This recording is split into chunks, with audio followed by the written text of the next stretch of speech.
хашраад буцаад нутаг уцаж байгаа зөндөө тохиолдол кейс байна.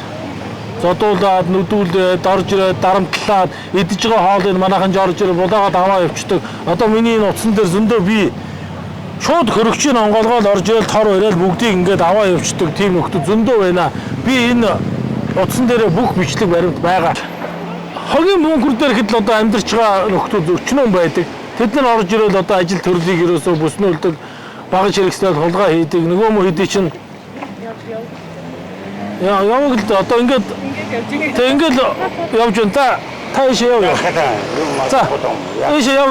Ингээд л одоо жишээ миний үүдээр гарлаа. Миний саяны кейс чинь бол ингээд хажууд байж л байна л да. Иймэрхүү нөхдүүд чинь бол ер нь иймэрхүү нөхдүүд чинь бол ерөөсөө ингээд орж ирээд зодож нүдээ дээрэм хийгээд манай дээр одоо хэд хэдэн удаа дээрмийн асуудал гарсан. Дээрэм чинь одоо хүнд зүйл анги, хүнд ялтай зүйл анги шүү дээ. Энийг би кейсийн материал бүрдүүлээд материалжуулаад одоо шүүх хэмнэлийн дүгнэлт зодсон, тарих хагарсан, хөмсөг сэтэрсэн шүүх хэмнэлийн дүгнэлт гараад цагдаагийн байгууллагт хэргийг бүрдүүлээд кейсийн одоо кассетэн дээр 3-4 кассет хуулаад CD хуулаад өгчөхөд одоо жишээлх юм бол жил гарan шийдэгдээгүй байж байгаа жишээ нэ.